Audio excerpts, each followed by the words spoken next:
আসসালামু আলাইকুম। ৩ লিটার দুধের আজ পায়েস রান্না করে দেখাচ্ছি।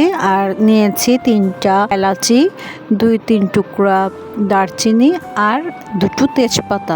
আগে চুলার দুধটা বলক উঠিয়ে নেব। আর এখানে আমি মেজারমেন্ট কাপের 2 কাপ চাল, পোলাওর চাল যেটা, সেটা ভিজিয়ে রেখেছিলাম। আগের দিন রাতেই ভিজিয়ে রেখেছিলাম এবং ফ্রিজে রেখেছিলাম। এখন এটা আমি একটু শিল দিয়ে হালকা ভাঙা ভাঙা করে নিচ্ছি। এটা চাইলে ব্লেন্ডারেও হালকা একটু ব্লেন্ড করে নেওয়া যেতে পারে। এটা যখন বলক চলে আসবে তখন আমি আগুনটা কমিয়ে বেশ কিছুক্ষণ চুলায় রেখে দেব, প্রায় আধা ঘন্টার মতন।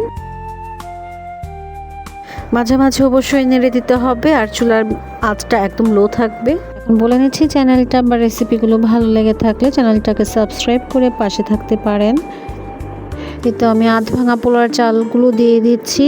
আর পোলার চালগুলো দেওয়ার পর কিন্তু কন্টিনিউ নাড়তে হবে, না হলে চালগুলো গুটি গুটি বেঁধে যাবে, অর্থাৎ শক্ত শক্ত হয়ে দলা পেকিয়ে যাবে।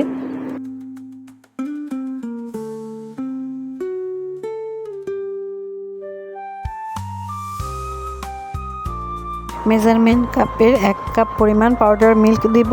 আর সেটা আমি একবারে দিব না, 2 বারে দিব। একবারে দিলে গরম দুধের মধ্যে একটু দানা পাকিয়ে যায়। প্রথমবারের গুঁড়া দুধটা মিশে গেলে এখন আমি দ্বিতীয়বার গুঁড়ো দুধ দিয়ে দিচ্ছি।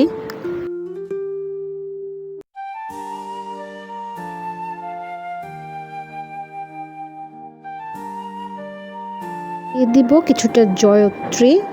অবশ্যই জয়ত্রী বেশি দেওয়া যাবে না, তাহলে স্মেলটা বেশি কড়া হয়ে যাবে। আর যদি 1 লিটার দুধ বা 2 লিটার দুধ বা আরও বেশি দুধ হয়, সেক্ষেত্রে জয়ত্রীর পরিমাণটা কম বেশি হবে। আর চালটা সিদ্ধ হওয়া পর্যন্ত নাড়তেই থাকবো। আর চিনিটা দিয়ে দিচ্ছি আমি আমার স্বাদ অনুযায়ী। চিনিটা তো অবশ্যই যে যার স্বাদ অনুযায়ী দিবে।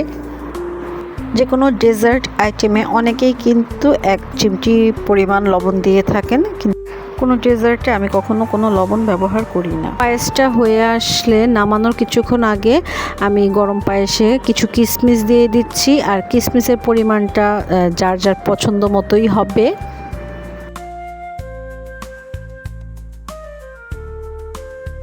আর থিকনেসটা দেখিয়ে দিলাম। আর এই যে এখন ড্রাই ফ্রুটস বা বাদাম, পেস্তা, কিশমিশ দিয়ে আমি এটাকে পরিবেশন করে নিলাম।